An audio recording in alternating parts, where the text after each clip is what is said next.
Welcome to BS session 112. Shooter, do you understand the course of fire? Shooter, load and make ready. Shooter, stand by. Shooter, engage. Impact. Scoring, that is. But some of these bullets, as you saw, have an incendiary device on the tip of it, which is a heat-seeking device.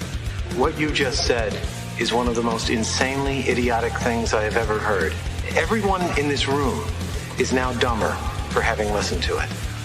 Welcome to your weekly dose of BS, the Holistically Speaking podcast.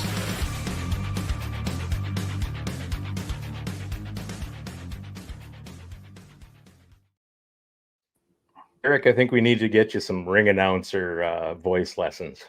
Mm-hmm. Okay, that's fair. I liked it. Get out there. I was actually gonna grab a target out of the garage and a hammer and just ding. Yeah, you The should. laptop needed an update, and I'm like, I don't feel like trudging out to the garage right now. So that was the. You got heat in that garage at least?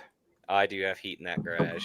Ooh, The fan is bless your noisy as soul. all hell, so I tend not to go in there for recording in the wintertime. Yeah. So Yeah. Yukai Kazi's on here already. Bon Sawyer. I don't know what the heck that means, but I don't know what that means. I thought it was But I'm French. not I think you guys would know what that means. well, I'm not going to defend that. No. I'm not Yeah. gonna- I tell you what, guy, I never seen that language before in my life, so we'll just continue Yeah. on with, glazing over it. It's sacre bleu. All right, boys. Good to be back. Nice Yes, to see you thank you. again. thank you for being back. So, Yeah. Well. Hey, Yeah, someone well, had to go catch shot show flu. Jeez Mm. Louise. I'm It telling seems like you. it was particularly bad this year.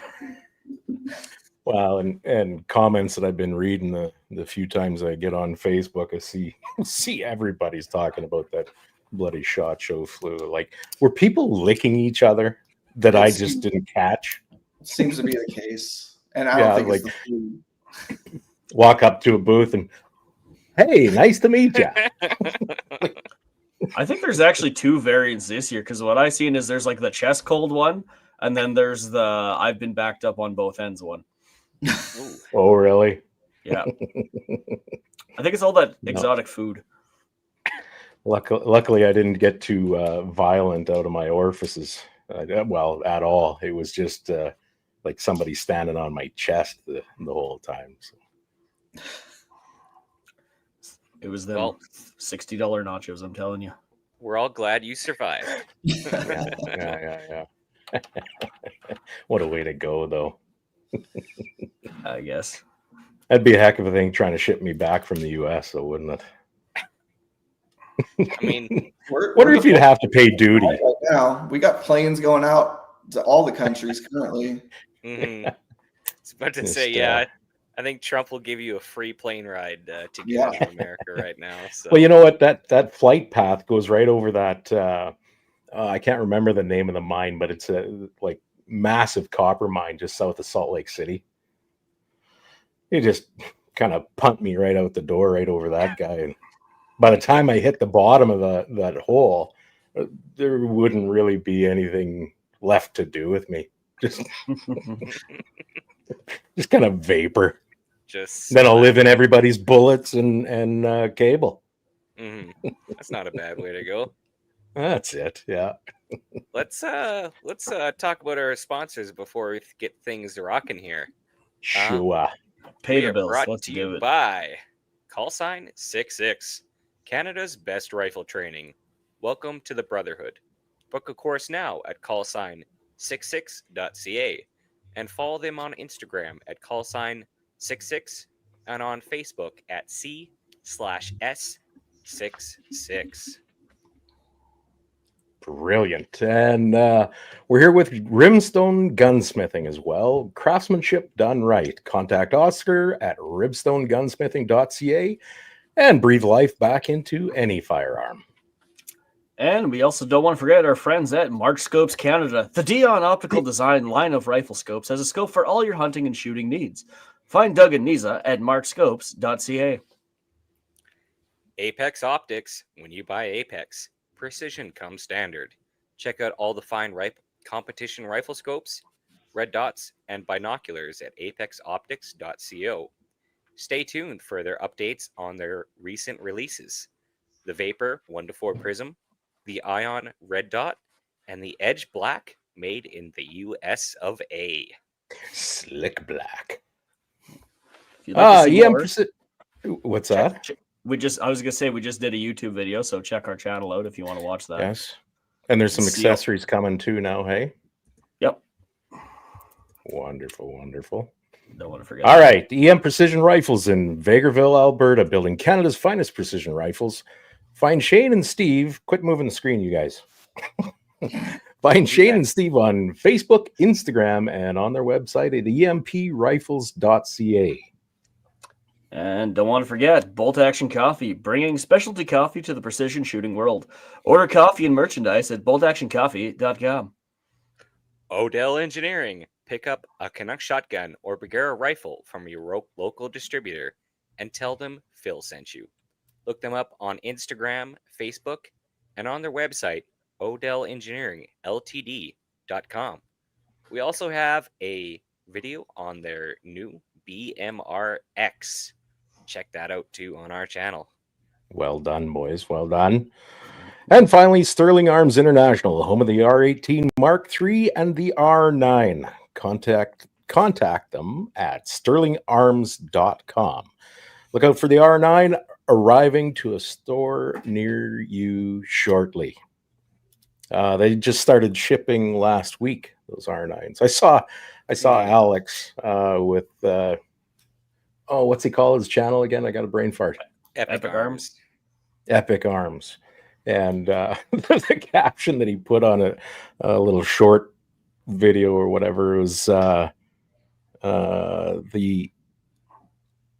R1 Mark 9, I think is that's how he captioned it. Fail. Yeah.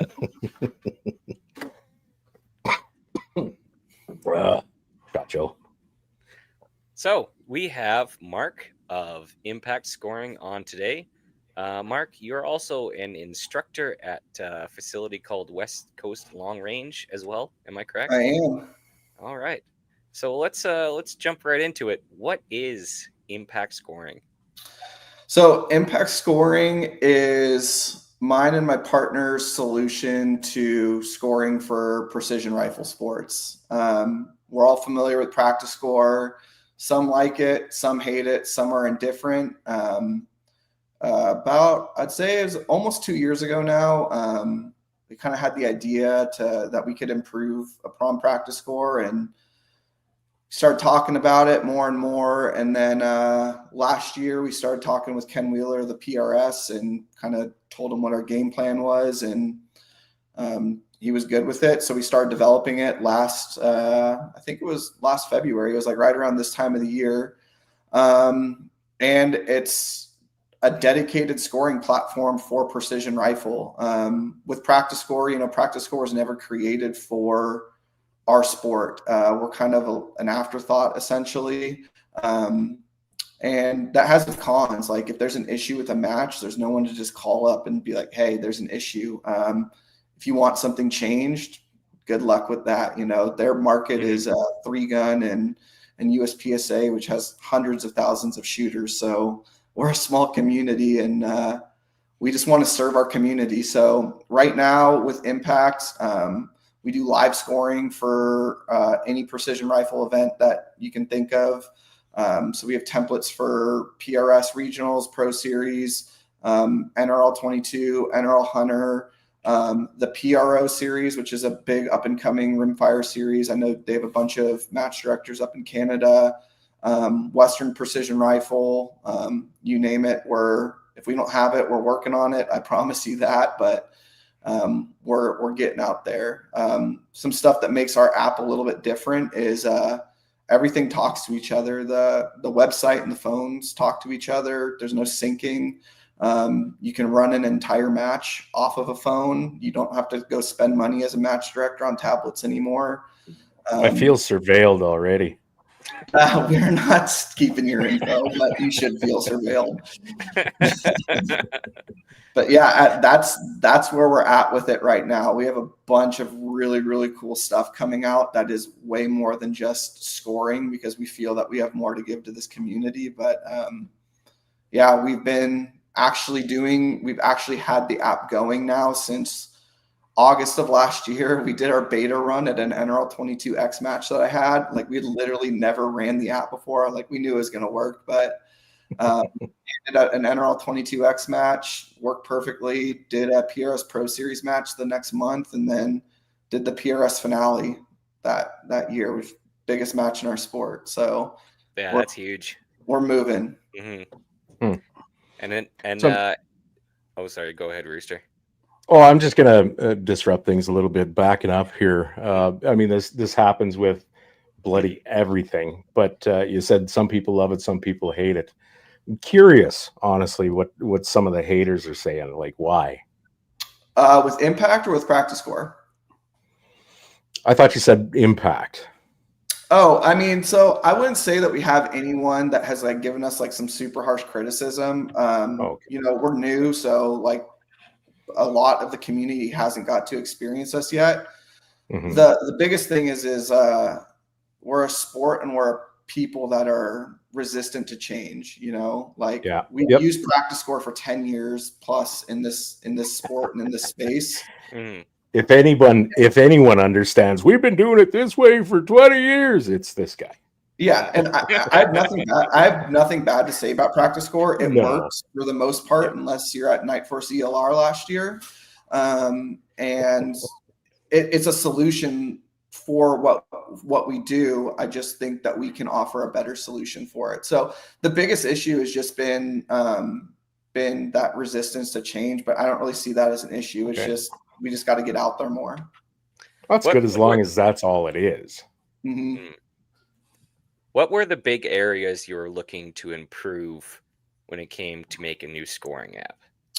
So number one is visibility of our sport. I think our sport is super cool. I think there's a lot of people that could really be interested in it, because we do something that is difficult, it's challenging, and it's something that people generally have curiosities about or that they want to do.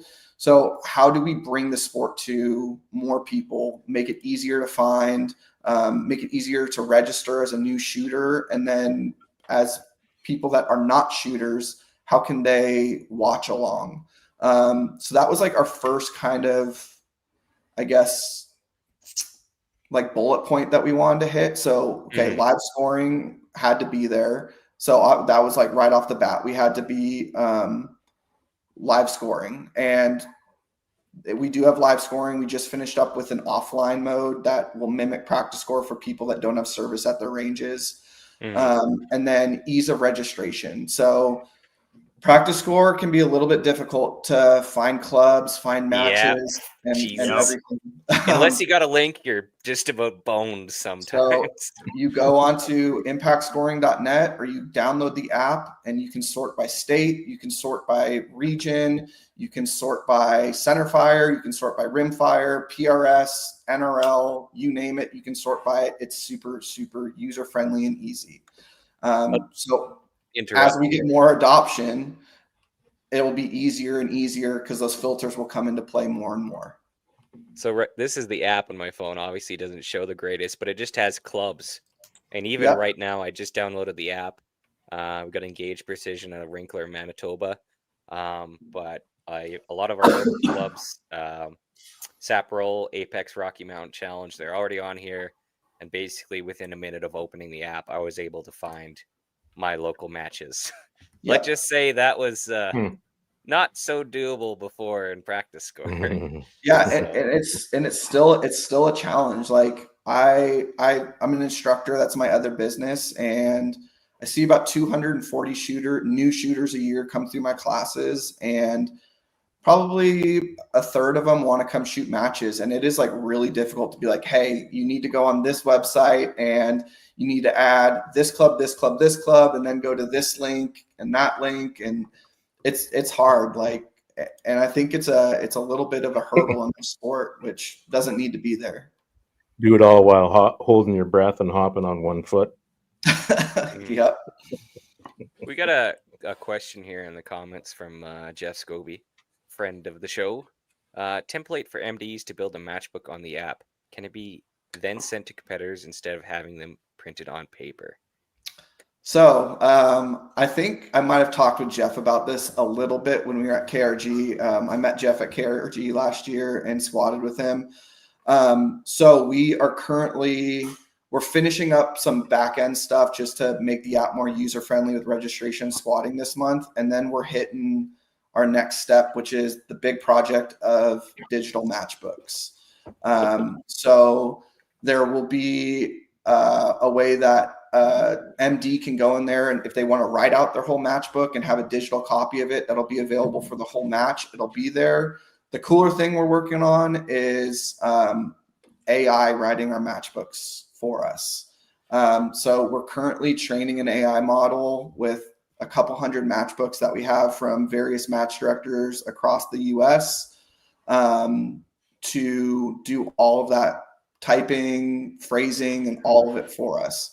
Big plus to that, and is a big complaint we hear in the sport, is people word things differently, right? Yes. Some people mean things, and we all see it. Like, we all shoot different matches, and you're like, what does he mean by that? Like, I think in a certain way, another MD thinks in a certain way.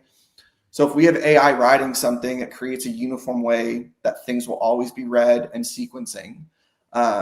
So part of the way that we're going to do that is right now, if you go and you build out a match and you build your stages, right now the information that's going to ask you to build stages, it's going to ask you to name your targets. So let's say it's a big, small, and near, far. So it'll be big, near, target 1, big, small, or little, near, target 2. Let's say there's a move in between that. We have another drop down for a move line. So you'll do move line, and you'll either name the move line, hey, move to tank trap chip, move to car window, whatever your move is, you'll name that move line. Then you'll go big, far, little, far. And you also, with those targets, you'll put in a distance to them. So with AI, you're giving them all that information. AI is going to write that whole shot sequencing for you with just putting in a little bit of information there, which will then create a full digital matchbook that will be editable by the MD. It'll also be editable for the shooters if they want to write notes in. Big goal is to auto-populate your score into that matchbook after you've shot your stage, so you don't have to write it. You won't forget it. It'll be right there for you. That's gonna be quite the thing. Yeah, for sure. So hopefully that answers your question, Jeff. So from a match director perspective, what is the benefits of this app? So first and foremost, I think the biggest benefit is, as a brand new match director, is you don't have to go out and buy tablets anymore. Everything can be ran by the phone. Your ROs can score by the phone. And if you have a phone, there's service across 99% of North America. It's pretty rare. Maybe up by your mines, Rooster, that there's probably not a whole lot of service up there. Well, there's some gaps up here, yeah. Yeah, there's some gaps in Canada. We're a bit of but we're a little bit freckled. Yeah. But for the most part, ranges have self-service. So you can do all your scoring on a phone, and it's live, up to date. Our app auto updates every 15 seconds. So you can literally watch someone shoot the stage if you're at home, because it's updating pretty much every time they take a shot. There's not that barrier to entry because you're not having to buy, I don't know, like, so I prepped for a Pro Series match, and so I had to buy 20 tablets. 20 tablets, even at $50 a piece, that's a chunk of change right there. And then all those tablets suck. They don't hold charges. You're buying power banks and cords, and they're filled with Amazon ads. They time out every 10 seconds. So that's a huge benefit right there. Second benefit I would say is there's no more syncing anymore. There's not a website Mhm. that handles one part and an app that handles another part, and then you have to commingle them. What can be done on our website? Auto uploads into the app instantly. Mhm. I mean, you can technically even score a match from a computer. Like, Mhm. that's not the ideal solution, but if you have a computer, you can score a match from a computer. There's no syncing. There's no syncing of tablets at the end of the match. You have the scores as soon as that last shot is done. That's that's good because How do I sync my stone tablet? That's you're gonna have to take a picture. We have a social feature. You can take a picture and post it on our social feature. I'm anti-social. There's no debating scores anymore. Your scores posted right then and there. So it's like, I think at the Pro Series finale, like we had two people that I don't want to say that they debated a score or anything, but they're like, yeah, Jeff there was Scobie. someone hit a wrong button or something, and they were down a point. But they caught it instantly, right? Because their score was sitting here right in front of them. There's no debating it, no waiting for anything to sync, no arguing a score that the RO had 200 shooters run through 6 hours ago. You know, I'll tell you, I lost a podium at an NRL Hunter match last year to a guy that argued a score on the score was from day one. He argued it at the end of day two, and it was one of his like. How does an RO like remember that? Like, you can't. You're trusting them, and you can't trust humans. Like, so all this stuff is there for you, and then just ease of use. Like, there's some stuff that does take a little bit more work, but like you don't have the 15 minutes of syncing before and after. So like, yes, you have to put in a little bit more work to name your targets and to put distances in, which will eventually make a matchbook for you. But you don't have this 10 to 15 minutes of syncing tablets before and after a match. So you got to give and take a little bit in that area. From an RO standpoint, it's super, super easy to follow shot sequences. So because the RO is seeing what that MD did as far as how the stage goes. So like, again, if it says big target near, small target near, and then that move line, the RO is following right along with that. It's not just 10 hit miss buttons. They're able to just sit there and seamlessly follow along with the shot sequence. So they're not getting lost. So when the shooter gets confused on the stage, there's no question about where they're at in the shot sequence, because you actually have to physically hit or miss. It's not like on practice score where the miss is already greened out and then you move it over to hit. It's you have to push, hit, miss, hit, miss. So there's a ton of benefit to it. I think it's just ease of use. That's the biggest one I can think of. That definitely. Sorry, as you can tell, I get pretty hyped up talking about this. That's fine. It just Mike was making rattling noises there, and How dare you? There was something in my ear. There was something itchy that happens to be right next to my microphone. I apologize. Chris is the only one. How do you go about getting a match on Impact Scoring? And is there a fee? How does that all work?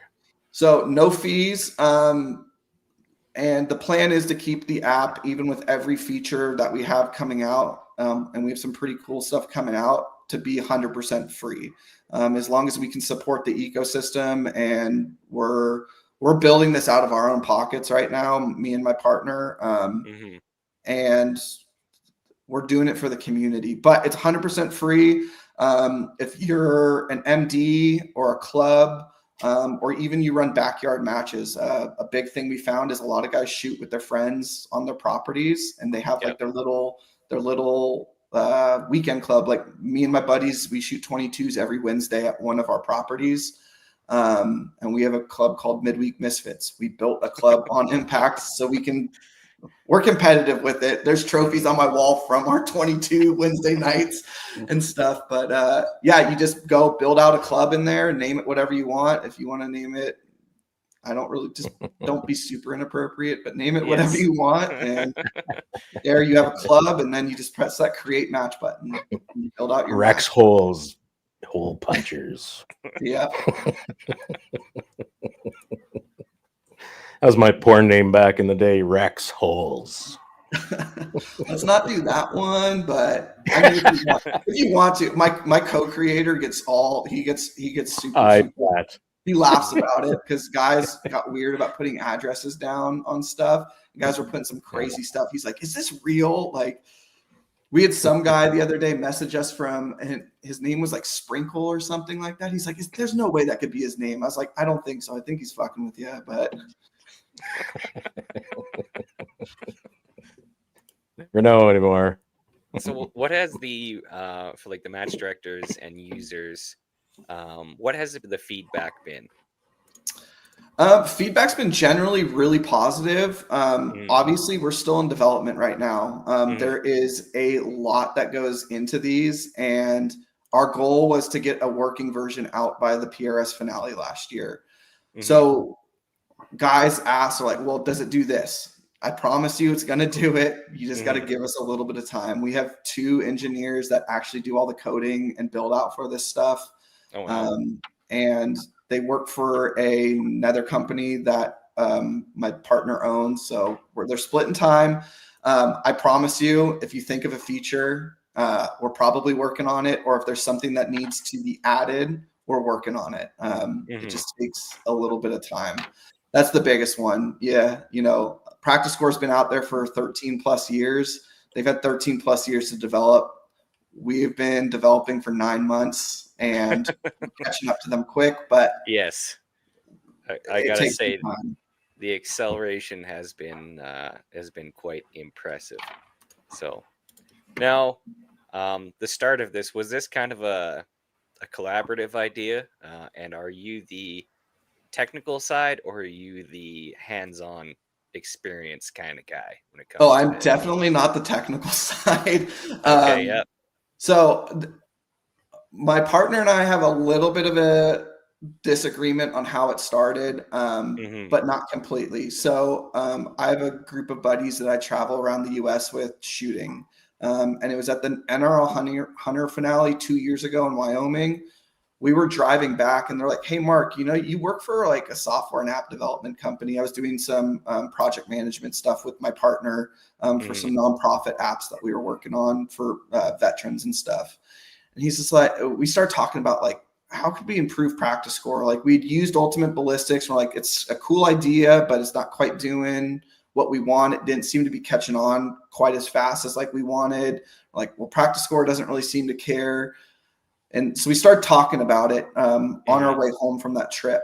And then my partner, who actually came through one of my shooting classes, that's how I met him like 4 years ago, who's super tech. He owns a bunch of app development companies and has been in the app development space for like 20 years now. He got in, he's like, "I want to shoot some matches." And I was like, "Well, you got to go to Practice Score and all of this." He gets on Practice Score. He goes, "What the fuck is this? Like, this is the most," because this is the most frustrating thing ever. He's like, "I can't find anything on here." He's like throwing his mouse at the computer. It's worse than Pornhub. So I want my app to work as good as Pornhub. That's my goal. Well, I'm sorry, I have no reference, but okay. We can all find what we want on Pornhub real quick. We're gonna quote that. But so I'm like, hey, like, why don't we build a replacement for Practice Score? Or why don't we build a competitor for it? And so like I kind of floated the idea to him. And then Ken Wheeler last January was on, I believe it was Matt Allwine's podcast or one of those podcasts with Allwine over there. And he talked about, oh yeah, we're trying to develop our own scoring app. So I called my partner, his name's Bill, and I'm like, "Hey, here's our time right now. Like, guys in the market for this, like, let's do it. Like, I know the space. I'm a shooter. I've been a shooter for a while. I think we can do it." So we started talking with Ken Wheeler about maybe like a possible collaboration with PRS and generally just what he thought, like, this doesn't work unless like we have the biggest organization in our sport on board. Like, Yeah. we spend $500,000 or whatever it is to build this app out, and he goes, I don't want to use this. We're up shit creek without a paddle. So Ken eventually gave us his blessing. We talked some details with him, and that's kind of how it came about. And then it's just been like a bomb drill since, with getting stuff developed and all that.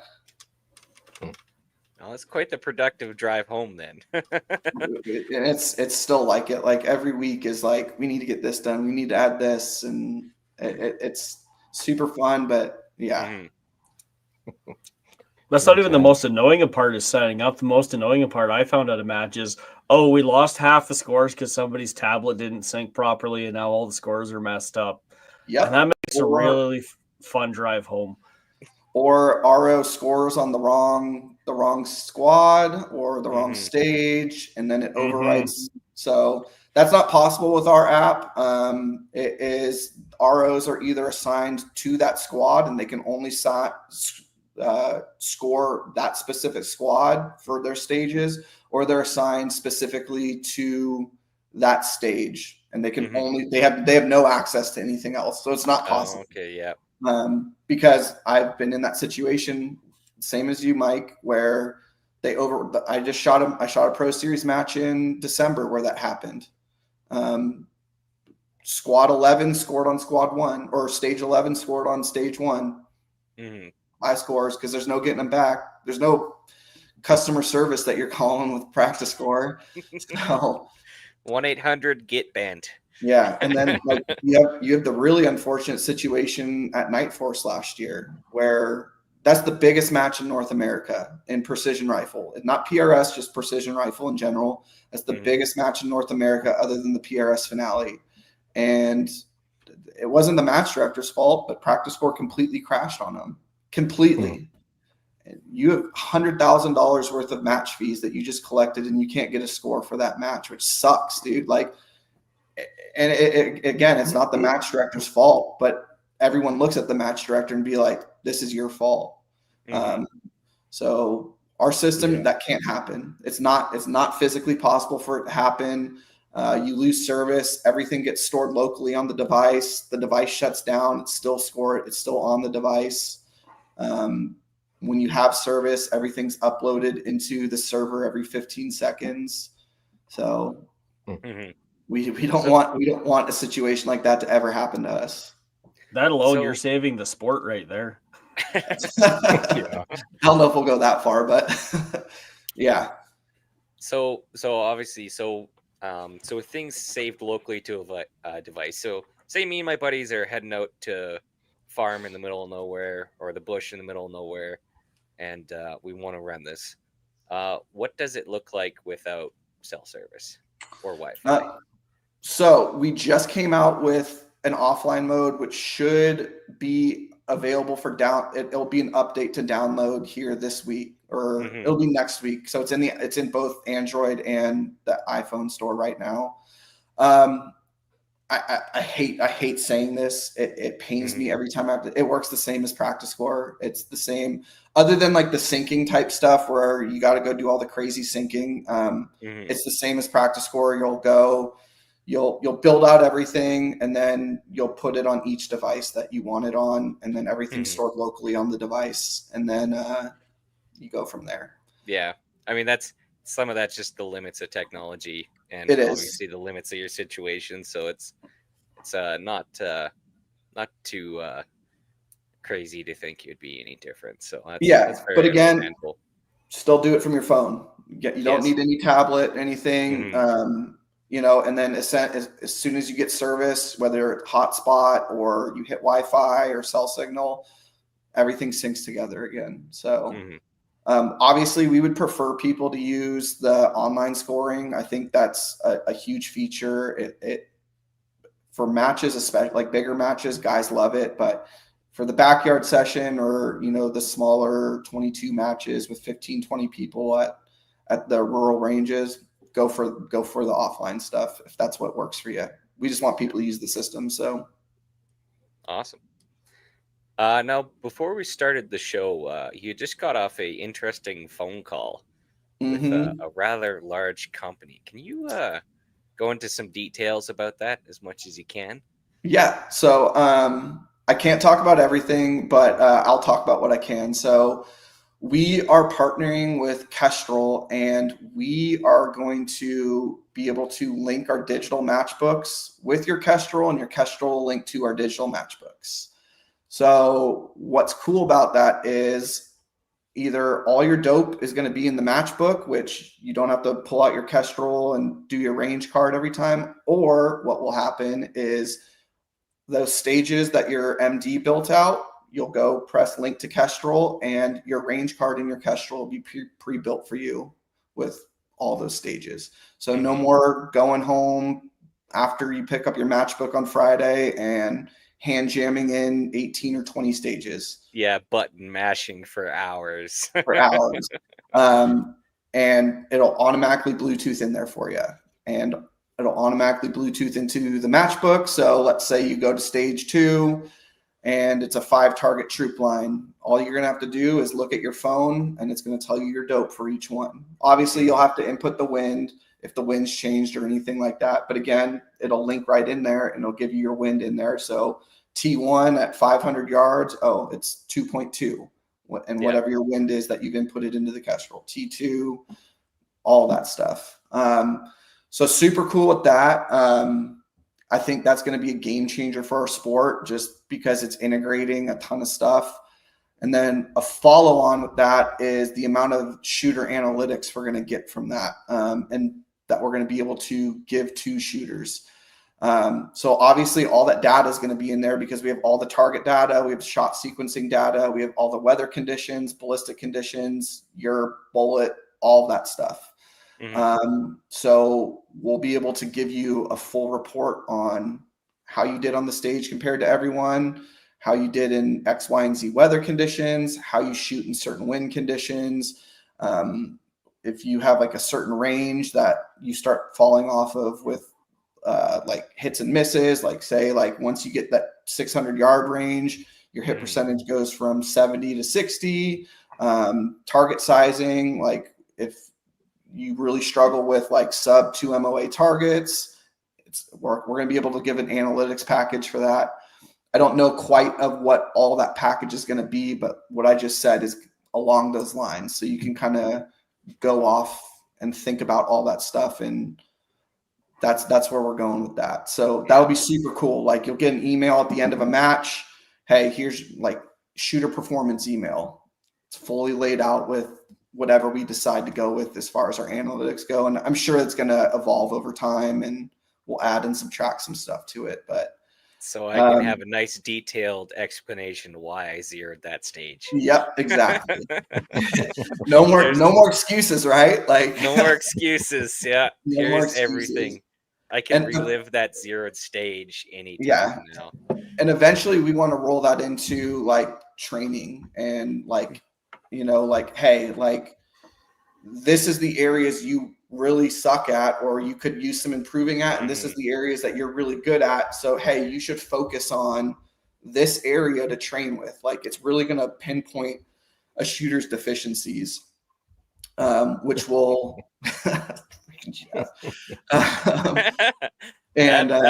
that's some advanced help you need there.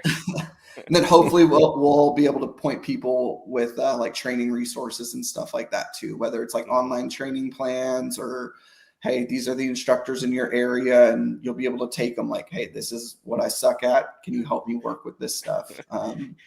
There's a whole bunch of other stuff in there that Kestrel's working on that I can't quite talk about, but like we're talking like game changing, next level stuff for our sport.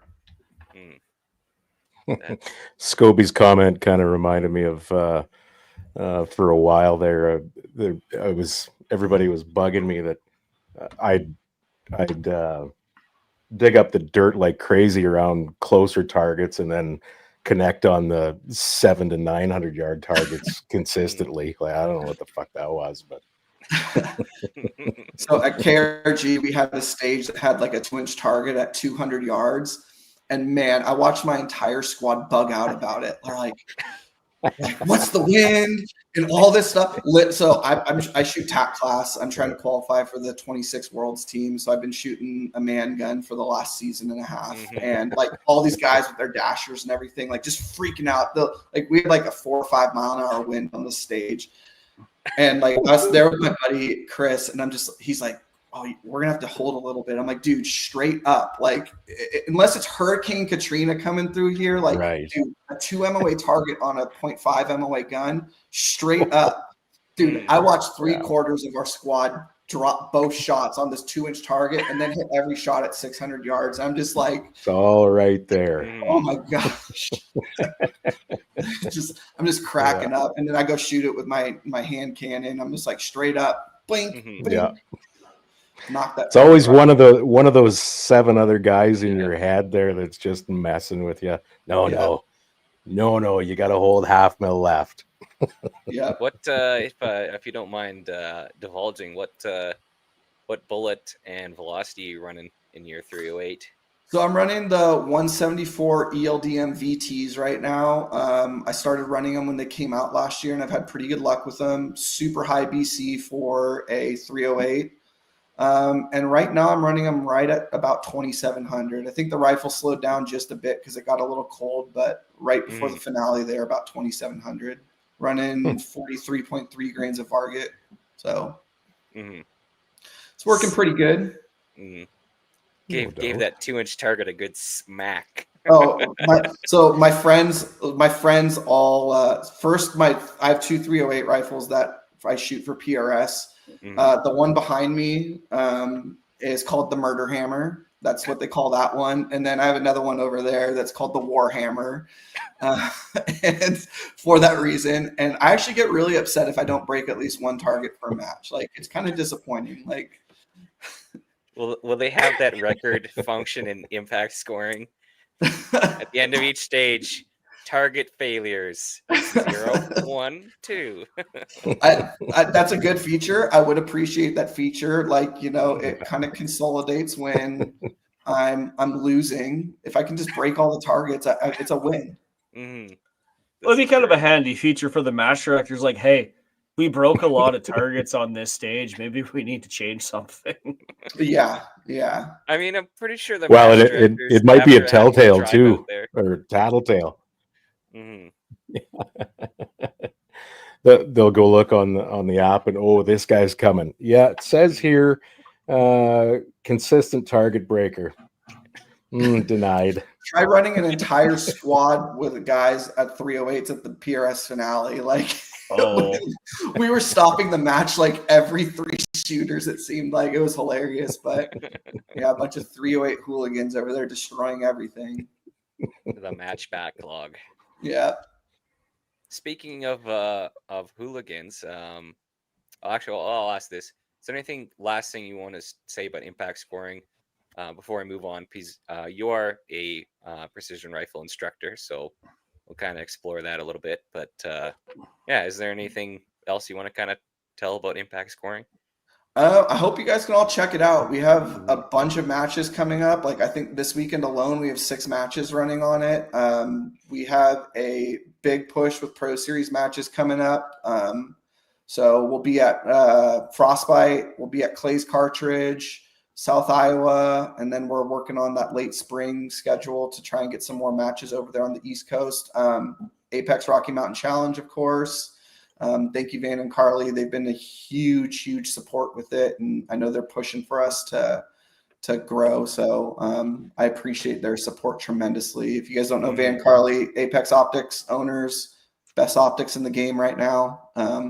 So yeah, give it a try. We have a lot of cool features coming out, and we have stuff I can't quite talk about right now, but like, we're here for this sport. We're here to make this sport better, more visible. So if you guys ever have any questions about it, myself or my partner Bill are always willing to talk. I get a couple emails or texts every day from MDs like, hey, how do you do this? Or, hey, thank you, or I want to do this. Do you have this feature coming? We're open to it, right? We're if you're unsure about it, like, we're here on the weekends. Like, you're going to get a hold of us. You're not going to get hung out to dry. We be between Bill and myself. One of us will answer your email. If you have like a big match, like a national level match or a match that has more than 100 people come and do it, if we don't have a match already booked that weekend, we're happy to come out and bring any gear needed or just be there for support. I'll be at those Pro Series matches I mentioned. So if you see me at a match and you just want to talk about Impact, come up and chat. Happy to chat your ear off about it. You ain't going to distract me from my poor performance of shooting as it is. So maybe you'll get my head out of the drain. Scores can only get so low. Yeah, exactly. I'm glad we don't do negatives in our sport. So speaking of improving scores, talk about West Coast Long Range a little bit. Yeah, so West Coast Long Range started out as like my side hustle and now is one of 2 full-time jobs between this and Impact. But in a prior life, I was a sheriff, and before that, I was military, and I was a sniper on our SWAT team for like 8 years, and a team leader, and all that stuff. And then I eventually became a sniper instructor, so I started teaching our departments in California. And I really, really enjoyed the teaching aspect of it. And then I'm an avid hunter myself, so I'm on a bunch of hunting forums, and the debates on the hunting forums with shooting are just like comical and like make me want to take my shoe off and hit myself in the face. So I eventually was just like, hey, this is my background. This is what I do. I'll have a class at this range on this. I'd never taught civilians before. And I was just like, I'll have a class at this range on this day. Come on out. So like I sold that class out. And like literally like I think 20, 30 minutes, like did it. And then like, cool. That was like kind of fun. Like, I think I can do this again. So posted another one. I was like, hey, we'll do another one. So I ended up doing 3 classes that year. And I was like, dude, I think this could be kind of like a cool side hustle. Like this can feed my rifle building addiction. Like these classes, a couple rifles a year. And then 3 classes turned into 6, and then 6 turned into 10, and then 10 turned into 14, and so on. And I was like, shit, dude, I don't have to be a cop anymore. This is awesome. So yeah, in 2022, I resigned from being a cop, and I am lucky enough to call myself a professional shooter these days. I shoot for a living, so super fun. Rough, eh? Yeah, super rough. Rooster doesn't even want to make eye contact anymore. No, I can't even look at you right now. Yeah.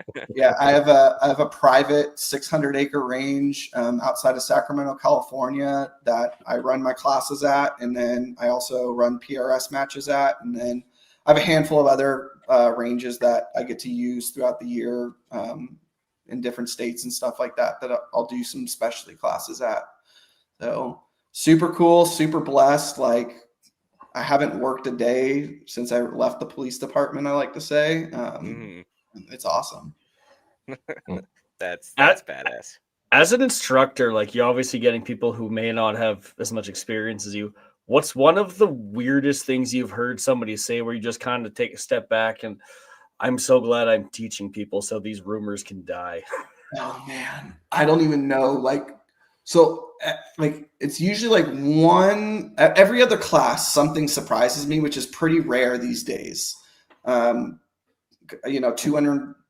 240 students a year, you see a lot. Like, and then at PRS matches, I shot 35 PRS matches last year. You see a lot. So, oh man, I can't think of like anything like really, really specific. I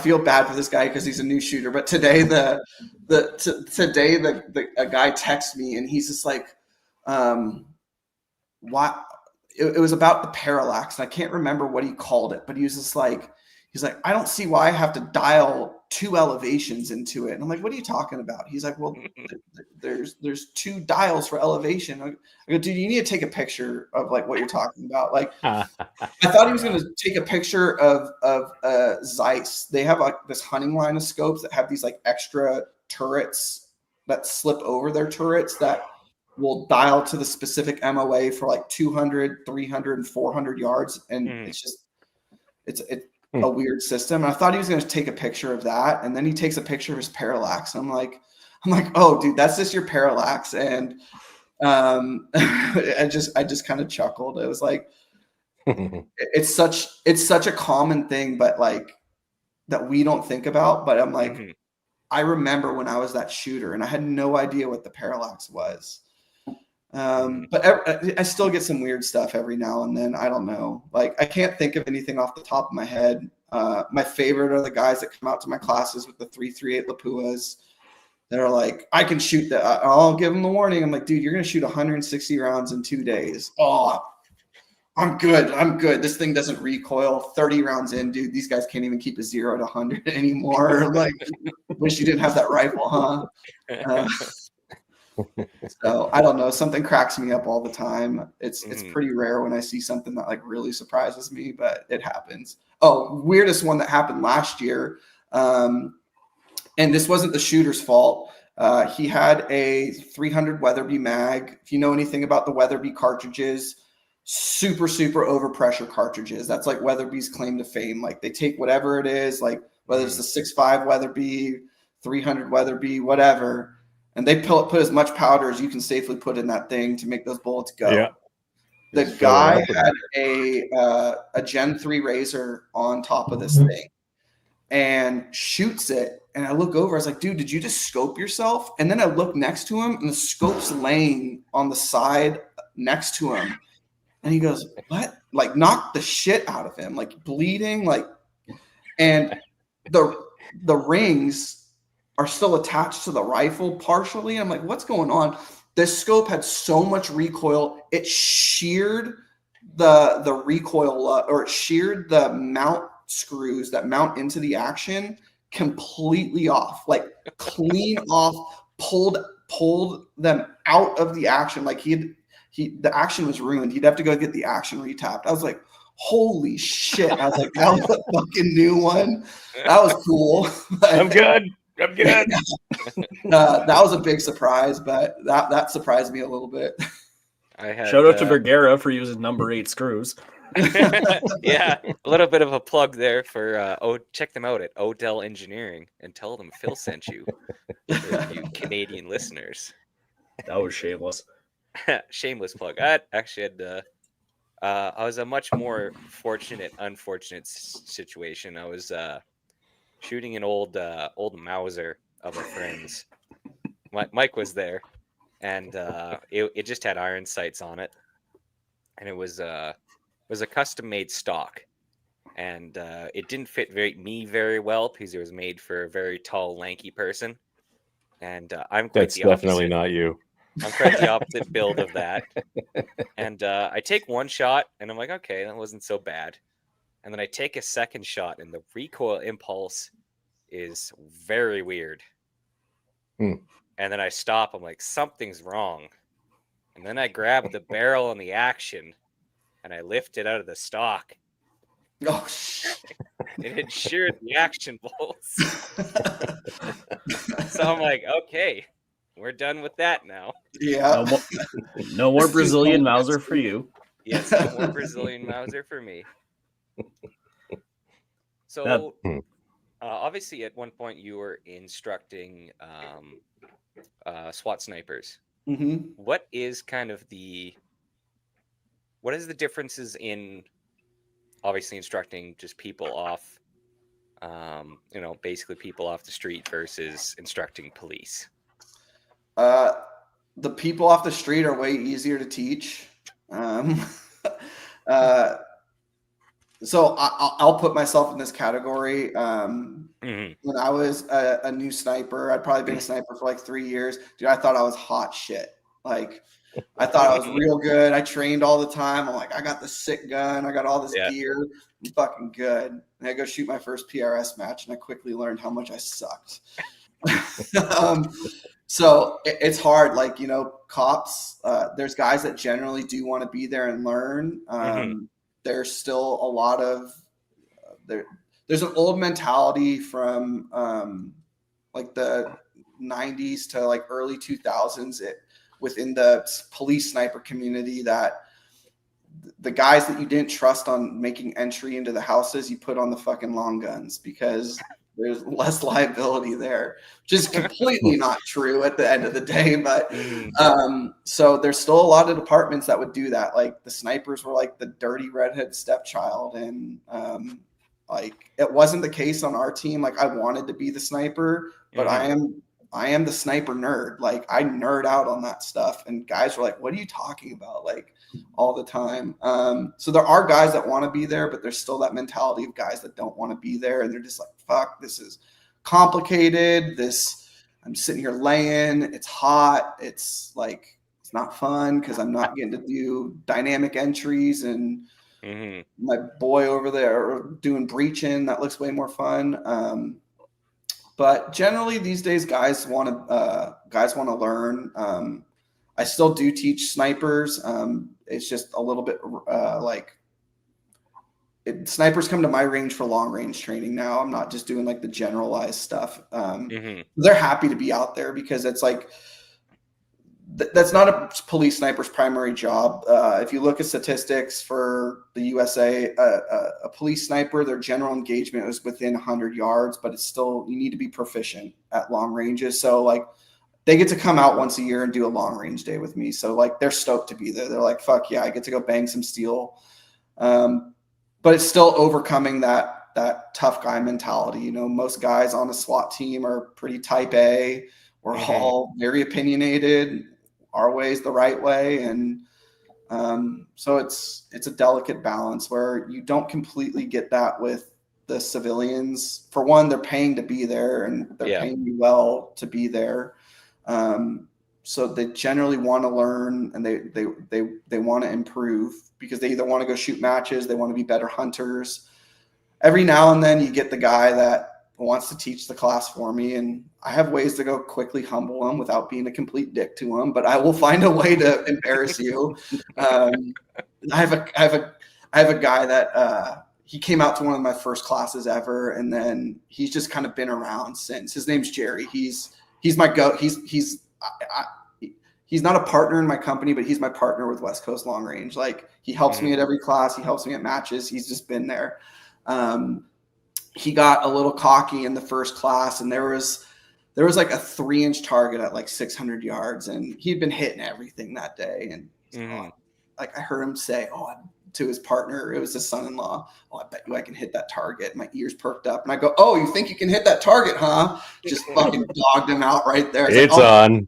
Yeah. It's like, I'll give you 3 shots. You hit it in 3 shots. I'll give you a hat, or I don't know, I had hats or shirts or something like that. And put him in the spotlight in front of the whole class, and he didn't hit the target. Yeah.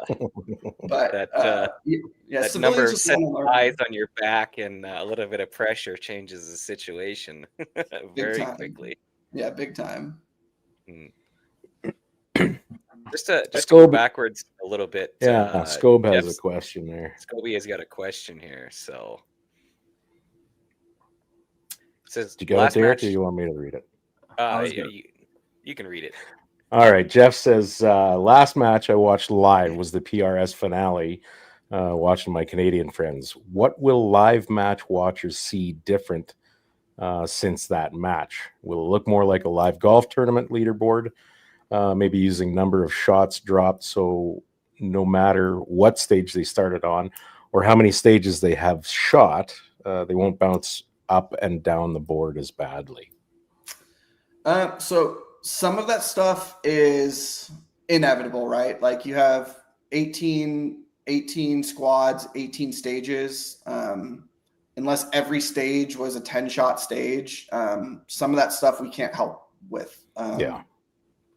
But what we did do was you can go down and sort leaderboards by percentage now, not percentage of leader, percentage of hits. So like, let's say it's 100 round shot count for the day, and they've shot 50 rounds and they've only dropped one. So he'd be at a 99% hit ratio. So you can sort by hit ratio now, which is pretty indicative of who's going to be winning and losing. You will see some of the jumps and stuff like that, but generally the guy that's shooting 95% is going to shoot 95% for the rest of the match. And all those guys. So it doesn't really matter if they're a stage up or if they've shot 117 shots in 10 stages and the other squads have only shot 115 in 10 stages. That'll be a little bit closer to that. We are working on an idea of number of shots dropped. So if you guys look at Clay's Cartridge Classic this year, he's doing a pretty interesting idea with every stage is going to be a 10-point stage, but you'll have 12 points to accomplish it. And he wants the tiebreaker for that match to be who used the least amount of shots to score the highest amount. So like we're kind of playing with stuff like that. I don't know if we're going to be done with it in time for that match because we're pretty strong with some other development stuff, especially with this Kestrel stuff coming up. But we're definitely looking to improve it. I think the hit percentage definitely improves it a lot. You can see how many shots an individual, if you go far right on the leaderboard screen, you can see how many shots a shooter has taken, how many stages they've shot. So you can do a little bit of deductive reasoning with that.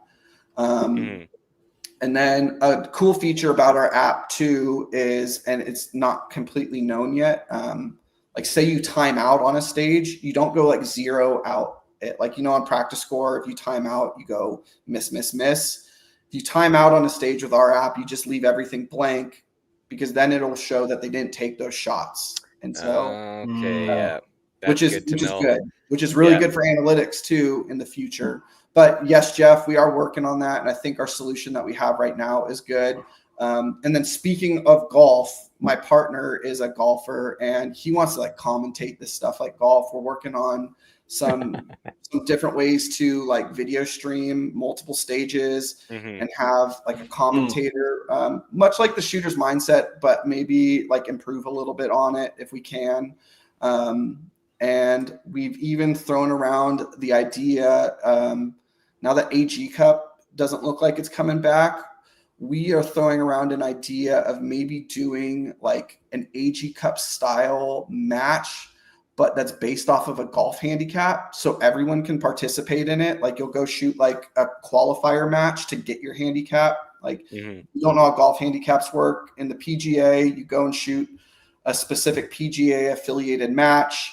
And then you have to have a PGA official sign off on what you shot that match. And then that becomes your handicap for it. I think it'd be really cool to be able to do that with our sport. I think a little bit of the issue with the AG Cup was it really segregated only the best of the best. And it was also really expensive for those people. So you didn't get a lot of involvement. Yeah, it was cool for us to watch on the outside, the 24 best guys out there shoot. But like me, I'm never going to be able to compete with Ben Gossett. I'm never going to be able to compete with Austin Orgain. Like I don't have enough time to become that good. So how do we level the playing field? Well, you can level the playing field with a golf handicap or a shooter's handicap where, he has to make up X amount of points because he is such and such handicap where I'm a piss poor shooter. So I don't have to make up those points. And now you can put them together. So we're throwing around an idea like that. Won't happen this year, but we would like to get PRS's approval and thoughts on it if we were to do something like that. But that golf comment just kind of sparked me off on that one. Yeah, no, that's a little bit of innovation. I like to see always stir it up a little bit. Also, another note on the commentating side, us here at Ballistically Speaking podcast, we live streamed some of the Apex Rocky Mountain Challenge. So yes, stay tuned for that again this coming year. So awesome. Bigger and better. And I think I'm working that weekend again. Ah, I took that whole week off. yes. Yeah. No, especially for like as we tried to commentate on the match last year, having live scoring for us would be fantastic as a resource, just so we can quickly look up stats like, oh, they've been shooting pretty good. It just adds a little bit to that color commentary that we otherwise would have no idea is happening. Yeah, and the cool thing with Impact, with how quickly it updates, like even if you're not on the stage with them, like their scores, like you can't tell right now when someone's shooting unless you're looking really close. But we're gonna fix that. When someone's up shooting on a stage, we're gonna highlight them in red, and then like the on deck shooter is gonna get highlighted in yellow. So you could literally be sitting there watching them, and when that highlight red comes up, scores come in every 15 seconds. Oh, he hit it, or he missed it, or man, he must have done really bad on that stage because I didn't see anything update. That's always the bad one. Yes. But yeah, definitely it adds to it quite a bit. That'd also be huge too. Even when we're commentating, like there's 100 shooters. Like some of them I know, but I don't know all 100 shooters. So people of note, it'd be great to see. Okay, what's the squad? What's their order this stage? Okay, okay. Here's who's shooting, so we can actually add a little bit of liveliness to it in that regard, where we can actually, know who these people are. So definitely. Also going a little bit backwards to your comment on the like the stage registering like a timeout. I think that's also very beneficial for new shooters, because again, a lot of the good advice for new shooters is take your time. Like I tell new shooters, make hits, not time. Yep. That's also huge too, because it can look pretty bad at the end of a match when you only have 20 hits, let's say. But if you only took 45 shots and timed out, like on the rest of them, well, 20 out of 45, that's actually pretty good. Yeah, that's a great hit percentage. So I think that's also a nice morale booster, because I've been in that situation. Anyone who shot PRS pretty much all has. So yes. Yeah. I see someone say, does that mean your industry is changing? Like they're trying to do away with PRS and focus more on outdoorsy stuff? I don't think anyone's trying to do away with the PRS. Like our goal is to support the PRS and elevate it, and make it a bigger sport. I don't want to do away with it. I love shooting competitively. I'm going to shoot, I think, upwards of 15 Pro Series matches this year. So 100% not our goal. I do think the industry as a whole of precision rifle is moving more towards the outdoorsy stuff, to get hunters more involved, which I think is needed. Hunters love guns. They love to buy guns. And that's part of how West Coast Long Range has been so successful for me, is getting probably when I started, my classes were almost 100% hunters. Now they're about 60% hunters, because not that I'm an amazing PRS shooter, but people kind of know that I shoot matches now and that I host matches. So I get more people interested in it that way. But, 60% of my business is hunters. And then I push those 60%. Hey, come shoot a match. I'll pay for your first match fee. Oh, you don't have a rifle? Dude, I got 3 Loner 22 rifles. Come on out and shoot a 22 match. Right. It's on me. And we need those outdoorsy people in our sport, much like they need the innovation in theirs. Yeah. So a bit of backstory with that comment. Uke was one of a couple of guys involved in some side discussion about basically it's gun laws in Canada and that. And if you can imagine, I typed in response to Uke's comment that you just addressed there, Mark. I typed in, we'll be hunting off of bicycles with sharp sticks at the rate we're going. That, and it got rejected. Said, YouTube rejected your comment. This usually means they think it's spam. Try changing it a bit. So I changed it a bit, and it got fucking rejected again. Fuck you, YouTube. Oh, they know it's true. Absolutely. Yep. But yeah, I stand by that. At this rate, we'll be hunting off of bicycles with sharp sticks. Yeah, you guys are pretty fucked up. I live in California, so we're not too far behind, but man, I feel for you guys. Like, hopefully you guys Yeah, get a good that's PM up there pretty soon. bad when we're getting pity from California. No, It is. It's a new low, but we are anxiously awaiting some change here with an election hopefully sooner rather than later, or just a straight up hold your invasion breath. at this point. Really whichever one comes first, I'm fine with. So Yukai Kazi comes on again for the audio listeners. He says that comment was in response to what 1AB at NDT wrote. By the way, Mark, if you're in or near Sacramento, you may want to hit up Half Mile Sniper. He's in Upper SoCal and does tons of comp tourneys, he says. Half Mile Sniper occasionally tunes in. If I knew who his name was, I might know who he is, but I'm not familiar with that handle. But we've probably crossed paths once or twice. Yeah, he's on YouTube. California is pretty big, much like Canada. You know, I'm in like the whole of Canada. Same population. Southern California is about 9 miles or 9 hours from me, so it's a hike to get down there. But yeah, I'll definitely check them out. One question I had is for like your first time class participants, what is the biggest obstacle that new shooters generally need to overcome to get better? Learning the fundamentals, like that's plain and simple, just that.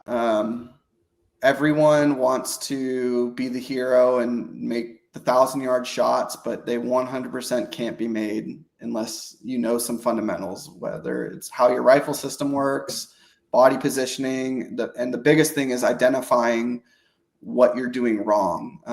I tell guys at classes all the time, I'm not going to make you a professional shooter, and you're not going to leave my class an amazing shooter. You're going to leave my class with the knowledge to police yourself next time you go to the range and know, oh, I made a bad trigger press, or, oh, I didn't find natural point of aim, or my body alignment is a little bit off, or I slapped the trigger or something like that. When you as a shooter can start coaching yourself and recognizing your bad habits or your pitfalls within the sport is when you start growing. So I think that's probably it. And then just getting out of your head. A lot of guys come to classes super nervous. Again, it goes to that type A personality, and, we've all done it. We take stuff out of the box and don't read the directions and just think we're going to put it together. And then we have a bag full of screws left over at the end of the day. And it's just getting out of that mentality, just, hey, you can learn, and you got to just go through the process. You got to suck up the ego. And that was my biggest thing in this sport, was to suck up the ego. It took me a long time. And then once I finally got over that, I finally started becoming a pretty decent shooter. My biggest problem is I need to learn to slow down. Yeah, that was part of it. That was one of mine. For anyone who's watched me shoot rimfire, I have a problem with not running my bolt 200 miles an hour. Yeah, you seem to kind of thrive like that, though, Mike. Yeah, imagine if I could actually get target focus for a second and then actually pull the trigger before just ripping the bolt. I could. But sometimes that just allows you to think too much. There's that guy in there with some doubts throwing shit at you. Yeah, I could consider the wind left edge good enough. Yeah, that needs to be left edge. That needs to be a feature that you incorporate. Is just instead of wind call, it just says left edge the whole way down the screen. Yeah, I don't teach wind. Yeah, just left edge. Left edge, it'll work. Eventually, it'll work. Now, on the opposite end of that, what is for the experienced shooter? What is the barrier to get to the next level for most people, you think? Ooh, that's a hard one. That's a really good one. That's a curveball. Part of it, I think, is going to be commitment. There's I have a buddy. His name's Mike Cahill. He is one of the most naturally gifted shooters I've ever seen. I took him to his first match, and He's a way better shooter than I am now, like way better. And he shoots probably an eighth the amount I shoot. But that's not the case for most people. So like the ability to train through monotony, like doing dry fire drills sucks. Like it's not fun. I heard I was listening to a podcast a couple weeks ago with Francis and Chad Heckler, and Francis was talking about one time that he ran through the skill stage 200 times the day before a match, and he went to go shoot the match the next day and he couldn't move his legs. Like that's training through monotony right there. Like that's serious. Like getting through that. And just committing yourself to it. Like this sport can suck sometimes. Like you get at plateaus and you get in ruts and pulling your head. Mafia. Yeah. And pulling your head out and just like trying to move past that. Like, so I think the roundabout way is like your mental game. Like you want to step up, like it's going to be your mental game that's likely holding you back. Like you learn all the skills at some point, but it's your mental game that you're either not processing what you're seeing quick enough, or you're not recognizing what you're doing, or you're just in your head because you're getting 25th place at every match. So buy a new rifle. Yes, that's always the answer. I need a new barrel. This one sucks. Yes.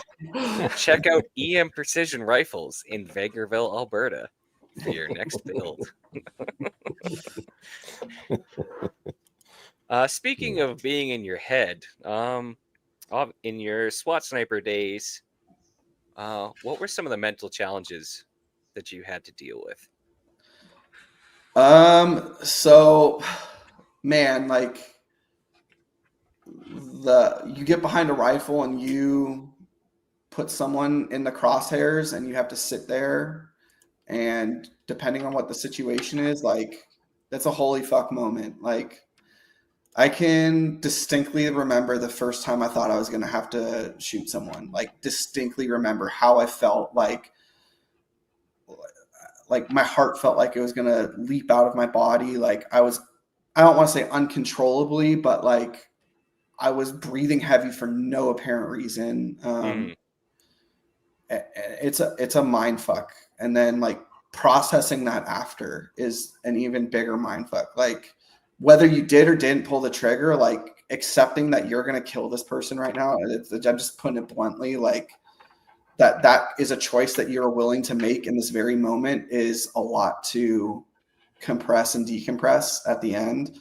And then doing that every single week is kind of a fucking, it like talk about like peaks and valleys in a day.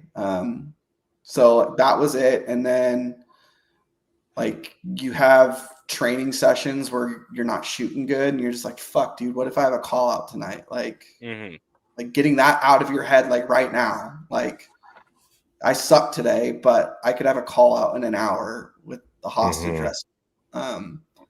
That's a tough one. It was a battle. Like it was a battle. It was super stressful. I got really fucking pissed off at times with stuff like that. Like I took training really, really seriously. Sometimes too seriously. And man, I loved it, loved every minute of it. But yeah, the mental aspect of it was difficult at times. I think it's also very difficult to do because again, I would assume most times you're set up in a position and you have that time to process. It's not like the guys going in running and gunning where they're basically running on subconscious instinct and operation. Your conscious is fully aware and your subconscious is also operating at the same time. Yep. It's so most SWAT teams operate on a model that's called surround and call out. It's pretty rare when you're doing dynamic entries, or what people would see as a dynamic entry, or you're rolling up to a house, you're kicking a door, throwing a flashbang in. And we do that, but it's pretty rare these days because there's so much liability with it. So we generally surround a call out, contain a scene, and then escalate from there. You know, if they're not coming out after X amount of time, okay, some gas is going in the house. Put so much gas in a house. You can only put so much gas in a house before you kill someone. So, okay, they're not coming out. What's plan B? Okay, plan C, or it's mission dependent, but yeah, you're sitting there. Like, I sat on an op one time for like 12 plus hours. It was like 115 degrees out. I was in the sun. I ended up being downwind from our gas, and I didn't have a gas mask on me, and that really fucking sucked. You know, the biggest thing is like everyone wants to be a sniper until they have to do sniper stuff. Like, you sit on an op for 14 hours, you're not getting up to go to the bathroom. Like, yeah. I'll let people use their imagination on that one, but we'll just say that like I wasn't allowed back in the SWAT van when we'd get off long ops like that. Oh, no. So yeah, it's it got a little hard at times, but. And then we sit at a PRS match, like, man, 45 miles an hour wind. This is the worst part of my day. It's not fun shooting and wind like that. I had a match at my range the first week of January, and we had 30-mile-an-hour plus. That was like our sustained wind, and then like gusts of up to 45. And when your rifle acts like a weather vane, it's not fun shooting like that. I don't know how guys in Wyoming do. Yeah, that was us at Saprel last year. We were just you look down the line, you just watch people's tripod go pew. Yeah. If you look at pictures from this match, no one was glassing standing up. You couldn't. Your tripod would hit that. Everyone was sitting down. Tripod legs are fully splayed out all day long. Yeah. It was fun in the moment. But it was like type 2 fun. Yeah. Reciting to yourself over and over, what the fuck am I doing with my life? I love this sport. I love this sport. Yes. Yeah, right. You're looking at your Kestrel, it's like 5 mils. Yep. That's a new value. Yep. If the vane stays on. I ran out of dial on wind for one of our stages. Like, and it was only like the target was only 836 yards. That's how hard the wind was blowing. So yeah, that's a little fucked. You're like, oh shit. Wait a minute, I gotta do some math now. I gotta some hold here. What are these hashtag marks things in my scope? I think we had two Kestrels blow out at a match last year too. Nice. Like the impeller's just gone. Guy goes to check his wind, and it's just like there's nothing here. there's no whistling. Yes. When your Kestrel starts to sound like a turbo, you know it's a bad day at the range. It burns your hand because it's blowing so hard.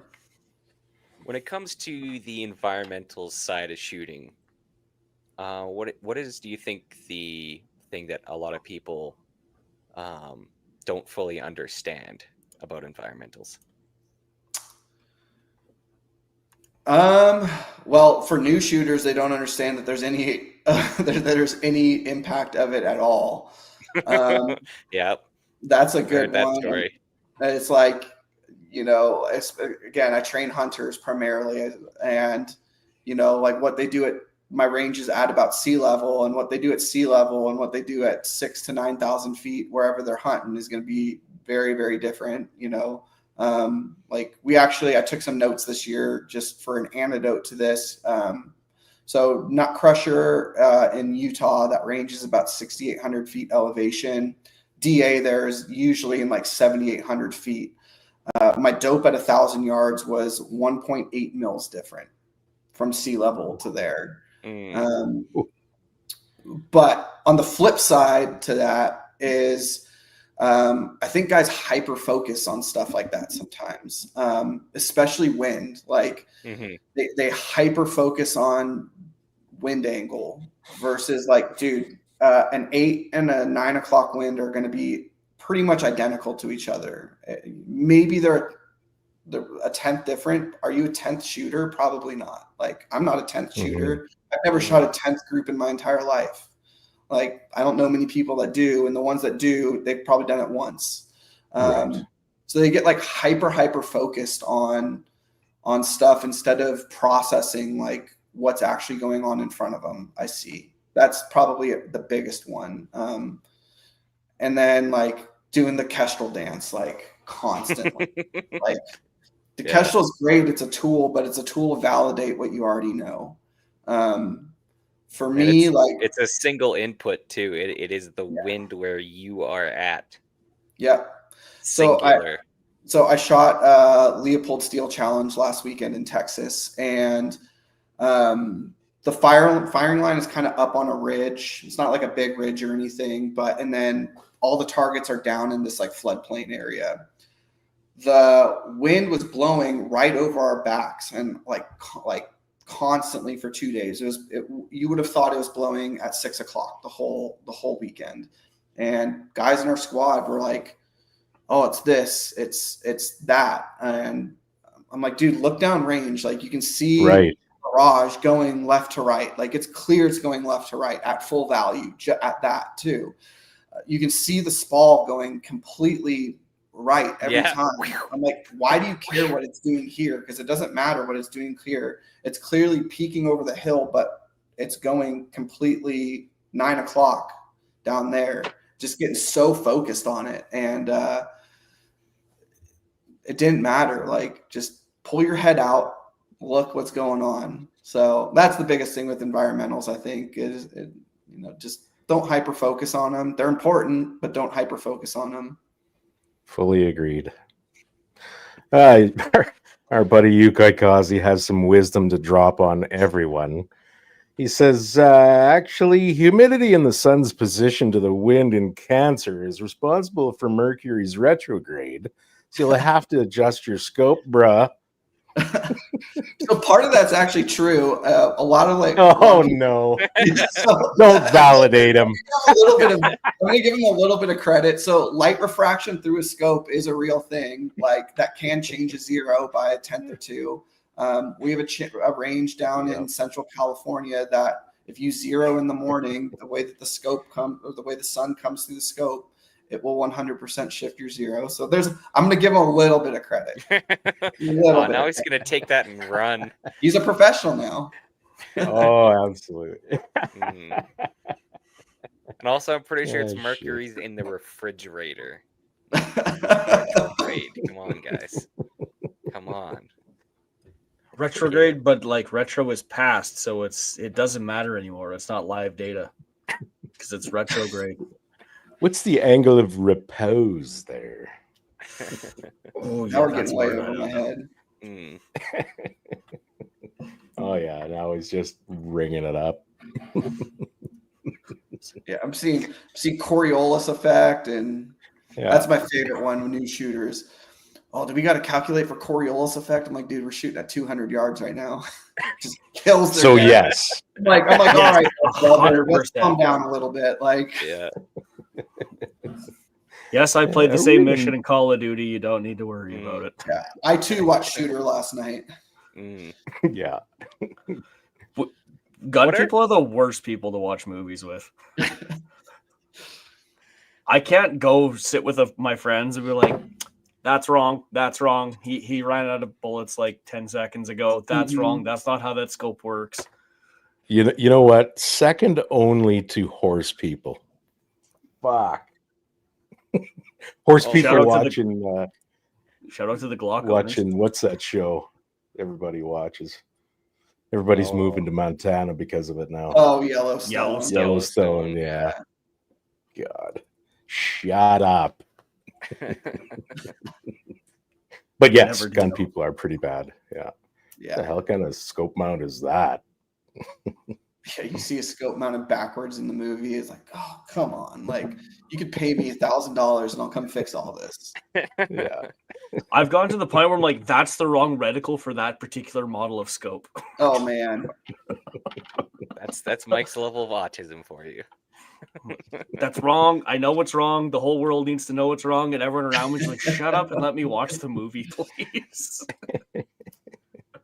I know Nancy's at the point now where she's like, Nate.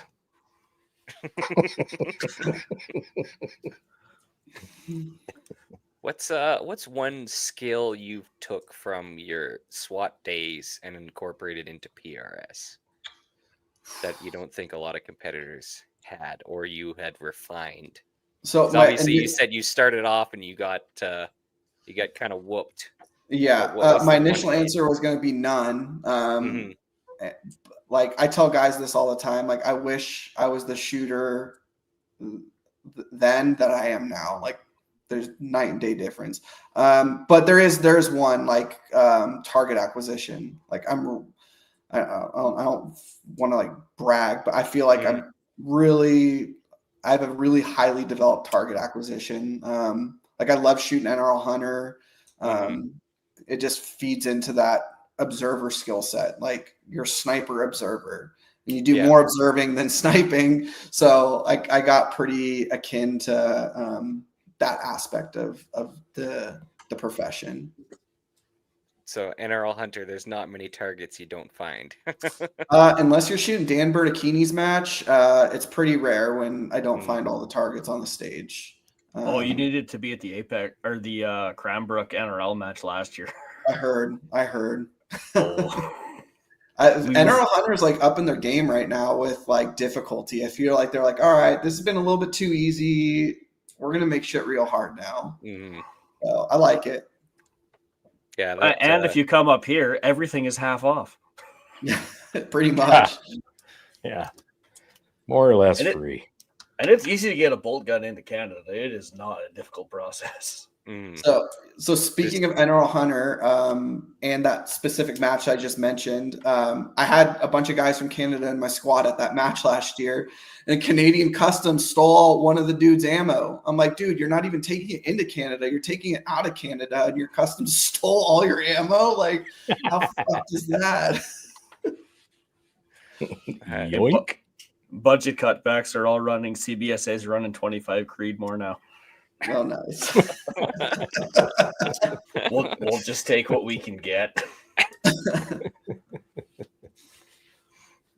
If one of them knows what, if even one of them knows what 25 Creedmoor is, I'd be surprised. I'd be stoked. I'd be like, all right, you can have it. Yes. Wouldn't feel as bad. So I mean, Bergera's catching up. They got a 22 Creedmoor factory option now. That's is that right? Yeah, there's a factory option for that now. You can get the get the MPA factory gun in 25. Yep. MPA is doing some stuff that's right. Mm-hmm. Just to throw it back to the app for a quick second, as like personally a feature that I would like to see, and I don't know if this is feasible or not, but is adding like accommodation in the area, because we all know that sometimes you want to go to a match, but you don't know where you're going to sleep. Mm-hmm. And for some people, that's an issue. Is there a way you could like possibly integrate something into the app with that, or am I just like a map? dreaming? Even like, this is the closest hotel. It's 10 miles away. I mean, as a match director, you can put that in your match description. So, I mean, I'd do that, but yeah, we could do like a maps feature that says like find lodging nearby or something like that. That wouldn't be too hard. Impact Travelocity. Yeah, I would say it would be. That was good. It would be a helpful feature. I'm not gonna lie. I'm like, cool. I'm going to this match. It's great. It's in the middle of the nowhere. I am sleeping nowhere. You're sleeping under the tree. Mm-hmm. That's it. The tree to the left of the range. Because for people that do travel a lot, that is something they do take into account, is where am I going to stay? Yeah, that's actually one of the first things that I look at when I'm going to travel to a match is how far is the airport from the match, direct flights, and then what's lodging like. Because at KRG last year, that range is in the middle of nowhere. All the towns around that range are like podunk farming towns. One of our buddies did like an Airbnb, and we'll call this an Airbnb in quotes. Yeah, it's there. It is. It's Sally Mae's extra trailer. Sheets are crusty. There's like cockroaches in it, and there's nothing around there. There's like we stayed in Spokane, which is an hour and 15 minutes away from the range. Like, so it makes stuff hard. But yeah, I think that's a good idea, Mike. Options for with or without corn-fed farmer's daughter. Yeah. You might want that. You might want that included, but you might just you don't want the house that she's in. Just add that onto the drop down menu. Yeah. Because as someone who travels, that is one of the major things I look for is where are we staying? Because Yeah.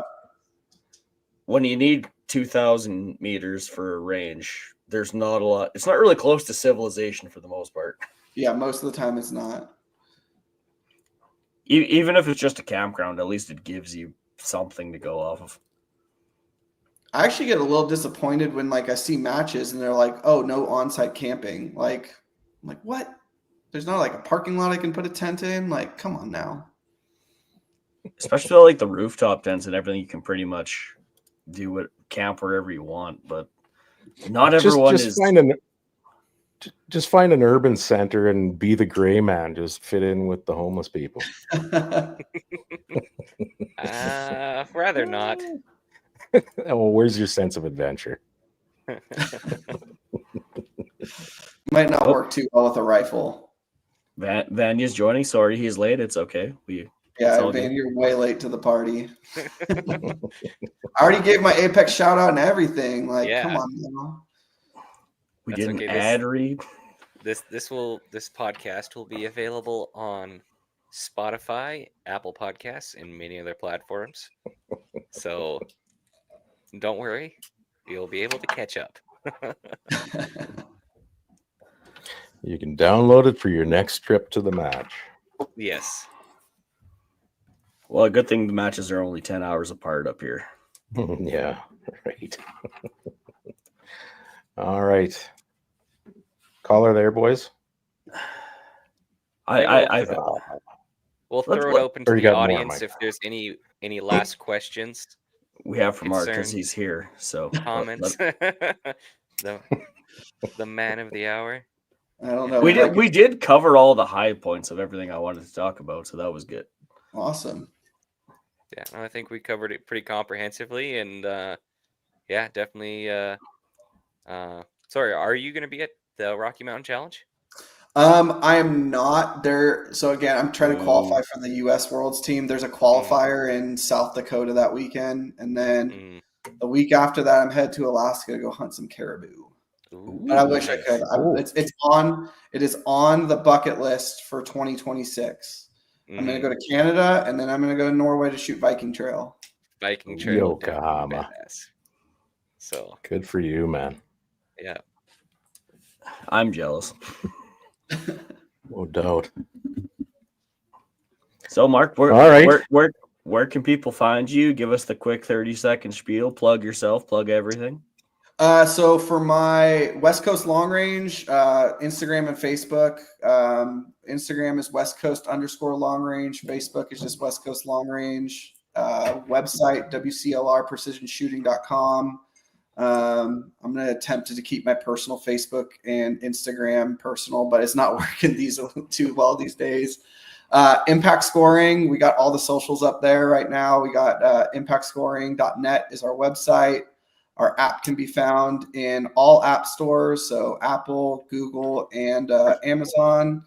And then we got the social medias, Impact Scoring on Instagram, Impact Scoring on Facebook, and then I also have an Impact Scoring users group on Facebook. If you have any specific questions or you want help, or I post all of our updates on there too. I usually try and give us like a monthly rundown of what we're working on and what we got coming up, just to keep everyone in the loop.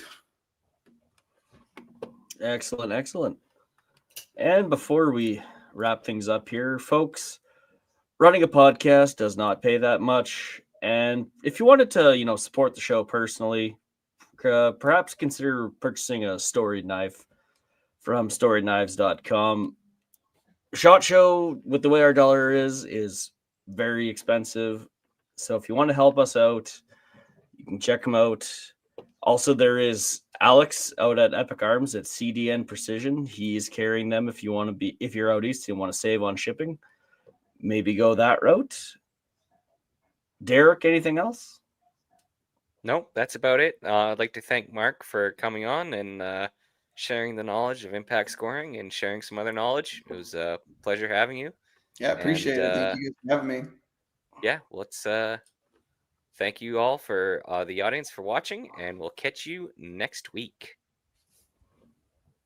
And Does that mean I'm supposed to have the buttons? that was Yeah, I think that was your hint. That was, The buttons. That was your Have cue. the buttons. I thought we were doing other stuff. Buttons. Buttons. Bye. Because I have a shotgun and rifle that I use for, and 22 gauge that I use for ptarmigan, moose, and black bear.